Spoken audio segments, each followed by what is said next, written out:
¿Qué tal? Muy buen día tengan todos. El día de hoy vamos a abordar el tema del sistema básico según Pischinger y Heine. Muy bien. Estos dos autores nos hablan de varios postulados que nos van a ayudar a comprender mejor la fisiología, a manera más profunda de cómo actúa la terapia neural, ¿vale? Vamos a empezar por Hartmut Heine. Él fue un fisiólogo alemán y él lo que postuló, su principal campo de estudio fue la matriz extracelular, todo el componente que está fuera de la célula, y él vio que este espacio servía como un sistema de soporte y también de comunicación entre las mismas células. De hecho, fue él el que dio el concepto de matriz extracelular. Y tiempo después, Alfred Pischinger dio el concepto de sistema básico. Él lo que arrojó, sus estudios arrojaron, fueron las funciones inespecíficas de defensa que se alojaban justamente en esta parte.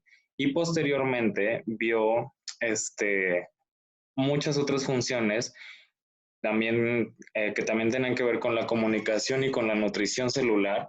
Y justamente por eso es que a esta parte que estaba fuera de las células lo llamó como tercer sistema, ¿vale? Por todo el papel que tenía en las funciones metabólicas que había en el organismo. Vamos a enfocarnos un poquito más en los postulados de Pischinger, porque él se enfocó más o desarrolló más justamente todo el estudio que tenía que ver con esta sustancia, que es la sustancia extracelular, la matriz extracelular precisamente, ¿vale? Así que histológicamente vamos a encontrar en este sistema una red de polímeros complejos, glucoproteicos, perdón, principalmente proteoglicanos, que a la vez están formados por glucosaminoglicanos. Y también vamos a encontrar glucoproteínas, pueden ser estructurales y de adhesión, ¿vale? Vamos a tener fibras de colágeno y fibras de elastina y otras glucoproteínas como la fibronectina y la laminina, entre otras.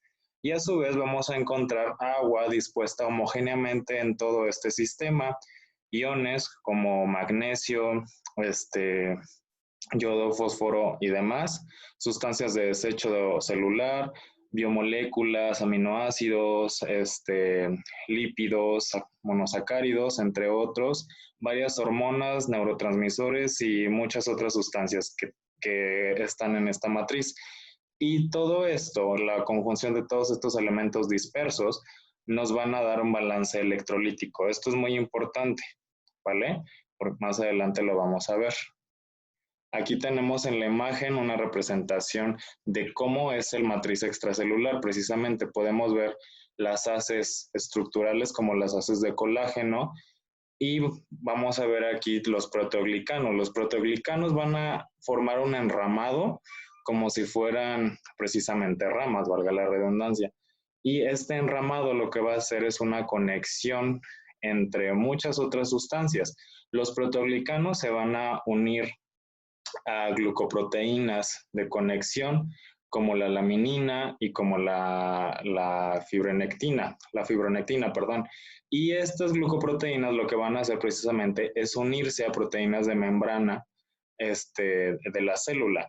Justamente esta unión de las proteínas, de las glucoproteínas de adhesión, van a hacer que todo este sistema que está fuera de la célula, los proteoglicanos y las glucoproteínas estructurales, se conecten directamente con la función celular. Es justamente que por eso se entendió o se vio que era una red de información, justamente por todas las interconexiones que había fuera de la célula que se conectaban directamente con ella.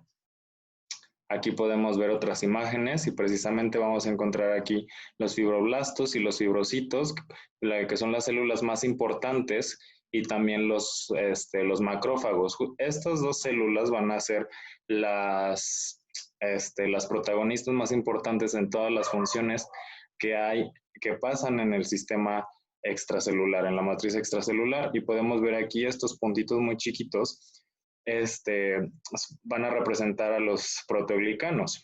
Y podemos ver que justamente en todo el espacio que hay entre las células, el vaso sanguíneo y el parénquima celular, o sea, el tejido como tal, vamos a encontrar muchísimas de estas sustancias, de estas moléculas que van a interconectarse y como pueden ver, están precisamente en todo el espacio que hay entre las estructuras, en los nervios, vasos sanguíneos. Aquí tenemos, por ejemplo, las fibras de elastina, las fibras de colágena y justamente como están en todo este espacio, lo que van a hacer es una red muy enmarañada precisamente que conecta todas las estructuras y todo lo que podemos encontrar en el organismo.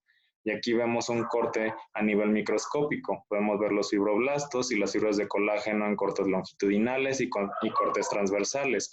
Y como podemos ver justamente la separación aquí chiquitita que podemos encontrar entre las fibras de colágeno, estos puntitos grises, es precisamente eso, el matriz extracelular. Y ahí es donde encontramos el agua, los iones y todas las sustancias que podemos hallar ahí, ¿vale? Ahora, todo esto, como dijimos antes, precisamente nos va a crear una red funcional, una unidad de funciones. Por eso que Pischinger le dio el nombre de tercer sistema, porque esto lo que va a hacer es una unificación entre todas las demás estructuras que se encuentran en el organismo a nivel microscópico. Esto lo que va a hacer es una carretera donde la información química y eléctrica va a pasar de célula a célula, ¿vale? Perdón. Y esto me va a conectar precisamente todas las células epiteliales, endoteliales y del parénquima. Justamente, vamos a encontrar más cantidad de matriz extracelular en las células endoteliales y las células parenquimatosas. En las células epiteliales vamos a encontrarla pero a menor grado y esto nos va a afectar directamente en el umbral de conducción informativa que hay entre uno y otro. Vamos a ver que este tipo de red, esta red de regulación precisamente tiene varias formas de conducir información, ¿vale? Y también nos va a dar funciones de alimentación y defensa, principalmente por la actividad leucocitaria. Los leucocitos van a usar justamente esta red para viajar libremente de un lugar a otro y migrar tanto fuera o dentro del tejido. El papel funcional que tiene este sistema, también se le llama sistema básico, es que todos estos, más bien, toda esta función debe de estar intacta. Precisamente este sistema provee un papel funcional por toda la cuestión informativa de conducción que tiene. Así que si nosotros tenemos alguna desequilibrio, algún desbalance o alguna deficiencia en alguna de las partes de este sistema, vamos a ver como tal una variación y un cambio en la función a nivel morfológico y funcional del sistema celular. Perdón. ¿Vale? Podemos ver que en enfermedades crónicas o muchas de las enfermedades crónicas pasan precisamente por una disfunción de este sistema, a menos que sean genéticas, obviamente, porque aquí ya vienen puramente de la replicación del material genómico, ¿vale?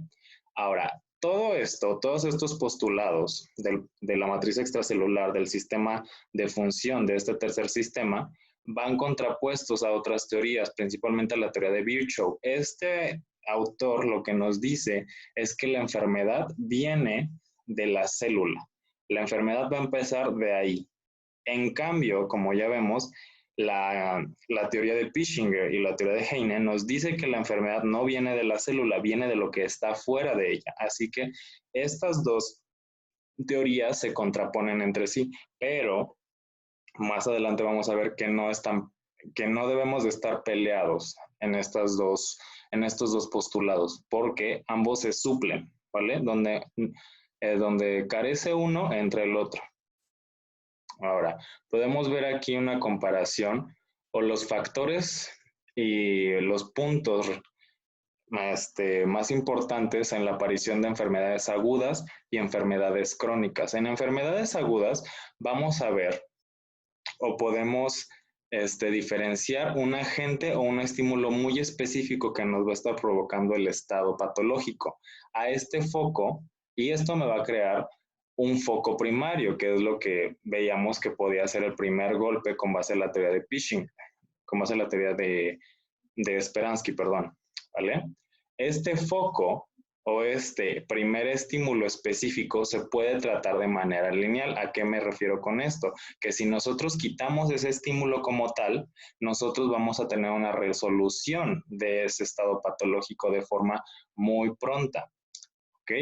En cambio, en las enfermedades crónicas, los estímulos son muy difusos. Como ya vimos en clases pasadas, con base en las teorías de Speransky, vamos a ver que para que ocurra una enfermedad crónica se tienen que producir impulsos patológicos, impulsos nocivos, pero de manera muy leve y de manera constante. Esto me va a desencadenar precisamente una variación del tono simpático. ¿Por qué? Porque ya están afectados no solamente un campo, sino varios campos interferentes, precisamente a manera compensatoria, ¿vale? Así que aquí es donde nosotros nos vamos a encontrar con el segundo golpe. Y este segundo golpe se refiere precisamente a que ya varios campos interferentes están siendo afectados o están interviniendo en la aparición de síntomas.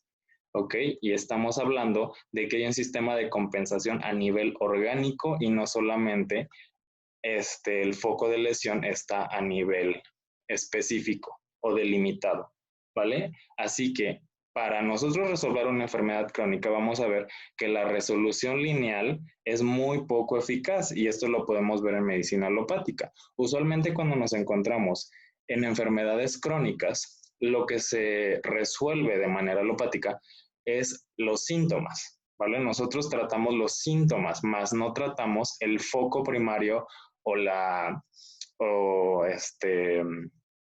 el nacimiento de la enfermedad, o sea, de dónde proviene, sino nada más lo que nos está ocasionando, ¿vale? Ahora, algo muy importante que postulaba Pischinger en su teoría es el sistema fibroblástico y macrófago mediante la sobrecarga. ¿Por qué? En este sistema ya vimos que tenemos estos dos tipos de células que son los principales, los fibroblastos y los macrófagos. Los fibroblastos lo que van a hacer es producir precisamente o sintetizar los proteoglicanos. Estos proteoglicanos son la base fisiológica del sistema extracelular, pero los macrófagos lo que van a hacer es fagocitar, o sea, degradar el exceso de producción de proteoglicanos. Esto es muy importante porque unos crean y otros degradan. Y el equilibrio entre la degradación y la síntesis va a dar como tal una homeostasis en este sistema. O sea que no nos vamos a sobresaturar de sustancias, pero tampoco nos vamos a quedar sin ellas. ¿Ok? Así que siempre que hay un equilibrio en este sistema vamos a tener un flujo de energía constante, pero este flujo de energía constante puede verse afectado por muchas cosas. Por ejemplo, en la patología de campos interferentes, si nosotros tenemos un foco, ese foco primario o secundario nos puede, o más bien nos desorganiza precisamente esta actividad fibroblástica y de macrófagos. ¿Ok? También a su vez como la ingesta de metales pesados y entre otros. Problemas de deshidratación también pueden estarnos ahí afectando y pues muchas otras causas que puedan estar desequilibrando este sistema. ¿Ok? Ahora, el sistema básico o tercer sistema tiene una capacidad de compensación como todo el organismo, pero si nosotros aumentamos la carga, nosotros lo que vamos a hacer es sobrepasar este sistema compensatorio, este sistema de autorregulación. Y esto lo que nos va a crear es nos va a crear un desequilibrio. Y si nosotros ya tenemos una carga o un desequilibrio focal, que es lo que pasaba en el primer golpe, y nosotros desbalanceamos este sistema de nuevo, este sistema ya está previamente dañado, ya está susceptible, así que justamente podemos crear un desbalance mucho mayor a nivel mucho más extenso. ¿Ok? Justamente lo que nos decía la teoría de Speransky del primer y del segundo golpe. Y aquí lo podemos ver gráficamente. tenemos la célula y tenemos toda la matriz extracelular. Tenemos el parénquima, que aquí es la piel, el órgano, los vasos sanguíneos, que llegan a su vez a otros tejidos. Aquí, como ven, tenemos un sistema pues prácticamente homogéneo, muy delimitado, pero cuando tenemos algún estímulo o o algún punto focal de lesión, lo que vamos a ver es un aumento en la cantidad de proteoglicanos. ¿Por qué? Recordemos que está relacionado con el sistema inmune, con el sistema de defensa del cuerpo. Y justamente entre todo el enramado que hacen los proteoglicanos, van a viajar los leucocitos. Así que cuando tenemos un foco de lesión, lo que hacen los fibroblastos es crear mucho más proteoglicanos. Y esto lo que crea es un aumento en la porosidad de todo este sistema. Ese aumento en la porosidad lo que hace, se crea principalmente para que los leucocitos tengan un terreno mucho más extenso en donde viajar y así poder llegar al punto de lesión. Pero lo que pasa aquí es que ese aumento de proteoglicanos lo que hace es disminuir el espacio que hay entre las demás moléculas. Hacen mucho más densa la matriz extracelular y eso no permite el flujo correcto de otras sustancias necesarias para la nutrición de otras células y desbalancea el sistema base y a su vez la información que transita entre una célula y otra. Así que si nosotros tenemos un exceso de proteoglicanos, un exceso de porosidad en este sistema, nosotros tenemos una mala información que afecta a su vez el riego sanguíneo y el tono simpático, y esto se va a ver repercutido a nivel orgánico mucho más de manera posterior. Ahora, ya vimos que esto nos va a crear una red energética, una red de información que va a llegar a todos los rincones del cuerpo. ¿Por qué? Los complejos de glucoproteínas nos van a formar una sustancia, un tamiz molecular que va a crear una red de información, ¿vale? En esta red vamos a encontrar impulsos eléctricos y mecánicos. Estas fuerzas o estos medios de comunicación, estos son los medios en los cuales las células van a comunicarse principalmente, ¿vale? De forma eléctrica y de forma mecánica. Y justamente son estos aspectos energéticos los que van a crear los cambios hormonales, tróficos y funcionales en todos los sistemas del organismo. Vamos a hallar un concepto muy importante que es la tensointegridad. Esto se refiere a la información mecánica que viaja precisamente en todas las moléculas que conforman el líquido extracelular, la matriz extracelular. La tensointegridad se refiere a un sistema de tensión que es permanente en todas las estructuras y este sistema de tensión lo que provoca es es el mantenimiento de la integridad y por ende el funcionamiento de la estructura. Podemos ver aquí que justamente los haces de colágeno y los haces de elastina, además de toda la red que forman los proteoglicanos y los glucosaminoglicanos, lo que van a crear precisamente es una malla. En esta malla lo que va a pasar es que estímulos vibratorios producidos por la tensión y la compresión de todas las estructuras van a viajar. Hagan de cuenta que es una telaraña. Hacemos un estímulo vibratorio, un estímulo mecánico en una parte y eso va a producir una vibración que va a viajar en toda la red de moléculas. Esta vibración no solo se va a quedar a este nivel, sino que viaja dentro de la célula. Recordemos que había glucoproteínas de conexión con la membrana celular y justamente por esa conexión es que esta vibración entra a la célula, entra en el líquido intracelular y esa vibración en el líquido intracelular llega hasta el núcleo. Esto, recordémonos que aquí nos quedamos en pura teoría. Todavía no hay nada que confirme científicamente si esto es verdad o no, ¿vale? Pero esto lo podemos ejemplificar, por ejemplo, cuando hay una fractura. Hay leyes que dicen que a mayor tensión o mayor presión se le ponga un hueso, mucho más rápida va a ser su osificación. Esto se le llama ley de Wolf. Y nosotros podemos basar la ley de Wolf precisamente en esto. Porque cuando nosotros descargamos presión en un hueso, nosotros hacemos un estímulo mecánico. Ese estímulo mecánico, basándonos en todo esto del sistema extracelular, va a viajar precisamente los estímulos vibratorios, los estímulos mecánicos de tracción, van a viajar por fuera hasta el interior de la célula al núcleo. Y esa vibración en las estructuras del núcleo lo que va a producir es un estímulo en la cual la célula va a empezar a producir o sintetizar moléculas y proteínas que me van a desencadenar todo lo que tiene que ver con la cascada de osificación, justo cuando pasa una fractura, precisamente una lesión ósea. ¿Ok? Esto es más para ejemplificar cómo es que justamente esta red informativa, justamente esta conducción de información mecánica se puede ver en organismos vivos, en procesos metabólicos vivos, ¿vale? Y algo muy importante es que esta es una capacidad fractal, o sea, justamente lo que decía, que el estímulo vibratorio no se va a quedar justamente o solamente a este nivel, sino que me va a repercutir a otros niveles más microscópicos y más macroscópicos. O sea, todo este estímulo mecánico va a viajar hasta el núcleo de la célula y también en contrario, o sea, todo este estímulo mecánico va a viajar o se va a haber repercutido en otros sistemas mucho más grandes. O sea, aquí toda esta vibración va a llegar a varias células y el conjunto de células, por ende, va a afectar el tejido y toda esta vibración del tejido va a afectar un órgano y así hasta llegar a nivel orgánico, a todo el organismo, ¿vale?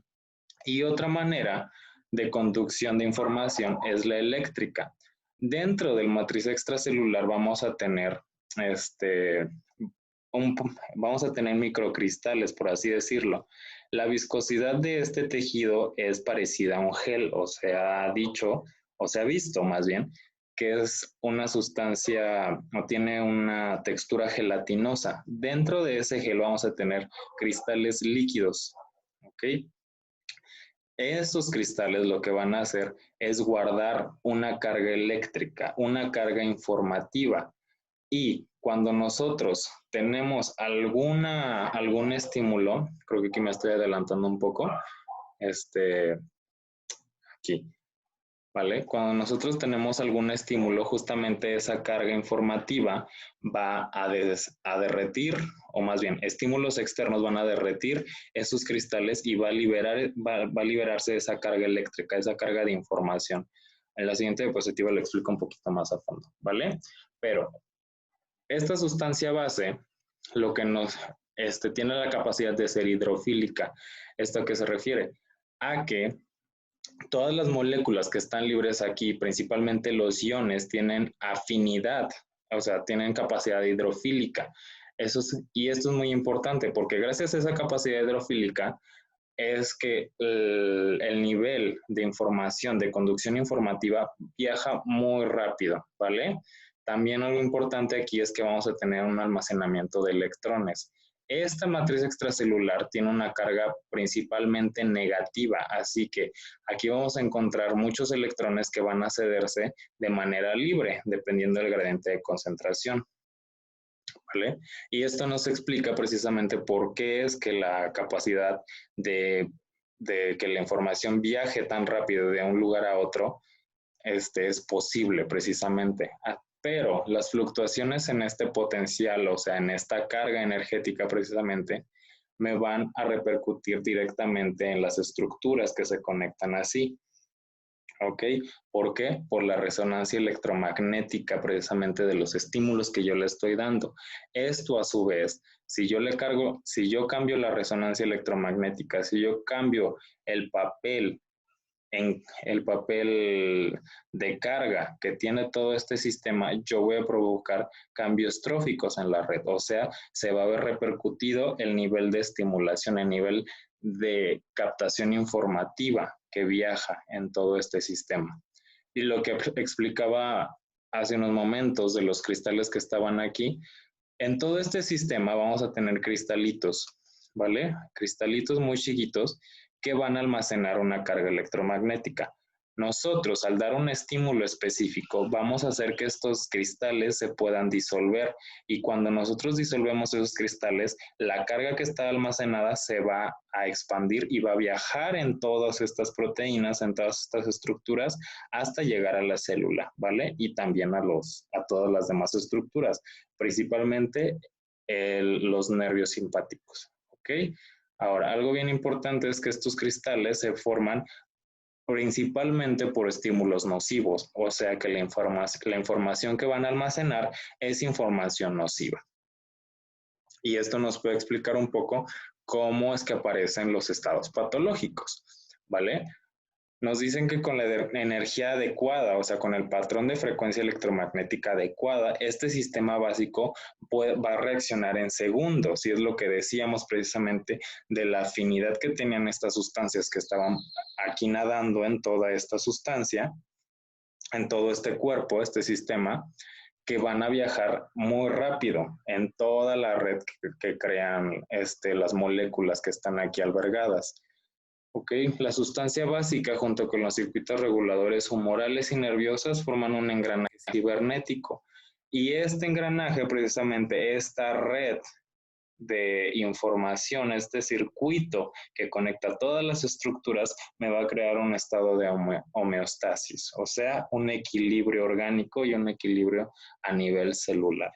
Así que si nosotros hacemos algún desequilibrio, movemos aquí algo en cuestión de carga o de estructuras o alguna otra, algún otro de sus factores o de sus componentes, vamos a tener obviamente una repercusión energética e informática.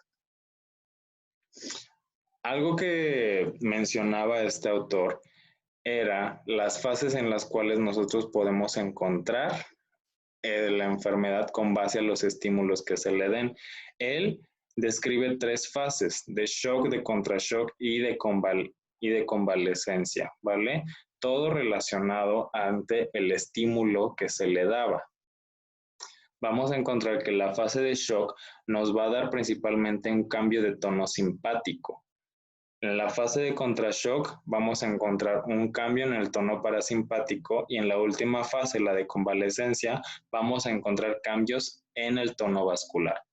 O sea, que cuando nosotros damos un estímulo, lo primero que se va a ver afectado como tal es el tono del sistema nervioso simpático. ¿Por qué? Porque este es el que va a producir las reacciones de alerta. Cuando nosotros damos un estímulo nocivo, lo que nosotros vamos a tener es una irritación. Esa irritación va a ir de la mano con activación del sistema inmune. Recordémonos que lo que viaja ahí principalmente en este sistema extracelular son los leucocitos. Así que nosotros teniendo un cambio en el tono simpático, activamos precisamente esa respuesta. Pero después de esto, o más bien, si nosotros mantenemos el estímulo, lo que va a pasar es una sobreestimulación en este sistema. Hay un rebasamiento en la capacidad de este sistema, así que este sistema ya no se va a dar, ya no va a ser suficiente, así que va a empezar a entrar el otro sistema y aquí es donde vamos a cambiar su flujo energético, precisamente, que es el sistema parasimpático. Y aquí ya no vamos a tener como tal una respuesta humoral tan específica.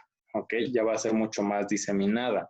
Y si nosotros mantenemos ese estímulo nocivo a menor o a mayor grado, posteriormente vamos a tener cambios en el tono vascular, porque aquí ya van a entrar moléculas mucho más que están albergadas en otras partes, precisamente. Y esto lo podemos ver en cadenita. O más bien, esto va a ocurrir en cadenita. Si nosotros tenemos un cambio del tono simpático, posteriormente va a actuar el tono parasimpático y por último se va a afectar el tono vascular. Y así hasta llegar a niveles orgánicos y a niveles pues mucho mayores. ¿Vale? Y con base a lo que mencionaba anteriormente, podemos hacer una unificación entre las varias teorías que tenemos, recordando principalmente que nos sonaba esto a la teoría de Ricker principalmente, que él postulaba que no nada más había cambios en el nivel simpático, sino que ya acoplaba también los cambios a nivel vascular. Y aquí podemos ver un diagrama que nos puede ejemplificar un poco cómo es que estas teorías se complementan entre sí. Pischinger nos dice precisamente que la enfermedad viene del sistema básico, o sea, de la matriz extracelular. Virchow, que lo que comentábamos anteriormente, nos decía que la enfermedad venía de a nivel celular, y Ricker nos dice que la enfermedad viene a nivel perivascular, sobre todo. Así que si un autor nos dice que la enfermedad viene tomando ahora, o tomando en este caso a Pischinger, que la enfermedad viene de este tercer sistema, pero me va a repercutir después a nivel celular, y la célula, por ende, me va a dar información que va a repercutir en el tono vascular por cambios en el tono simpático. Aquí podemos ver una unificación precisamente. Disculpen, una unificación entre todos los sistemas. Tenemos cambios ya sea a nivel trófico o a nivel periférico. A periférico me refiero alrededor de la célula en este sistema, y me va a repercutir tanto en una estructura como en otra. Ahora, recordémonos que estas teorías no están peleadas, o no vamos a verlas de manera separada, sino que las vamos a juntar y conglomerar para dar una explicación del por qué surgen las enfermedades precisamente. Por ejemplo, en medicina de urgencias hemos visto que la manera de tratar a la enfermedad de forma lineal es mucho más efectiva que tratándola de forma más holística. ¿Por qué? Pues precisamente porque es una urgencia, porque tenemos que tratar el foco de lesión, el foco patológico, y en esto se basa la teoría de Virchow, precisamente, que la patología viene de la célula. Por ejemplo, cuando tenemos una intoxicación, ahí que queremos hacer, pues atacar más el proceso celular, o sea, lo que la toxina le está haciendo a la célula. Pero si nosotros nos enfrentamos con patologías crónicas, entonces ahí el enfoque ya es diferente. ¿Por qué? Porque esta teoría, precisamente, el enfoque lineal o directo a la célula, no resuelve todos los mecanismos de compensación que vienen a nivel orgánico. Y aquí es donde entramos con nuestras otras teorías que nos explican o que pretenden arrojar a la luz los procesos que tienen que ocurrir para que estos estados de enfermedad ocurran. ¿Y cómo? Pues ya vimos que entrando o interviniendo en precisamente todo este papel de la conexión informativa que hay entre las estructuras, principalmente a nivel celular. Y esto me va a repercutir, por ende, a nivel vascular por cambios en el tono del sistema nervioso simpático. ¿Ok? Así que espero haya sido, pues eso, más bien, eso es todo por hoy. Espero haya sido suficiente. Les dejo unas lecturas para que realicen y nos vemos hasta la próxima.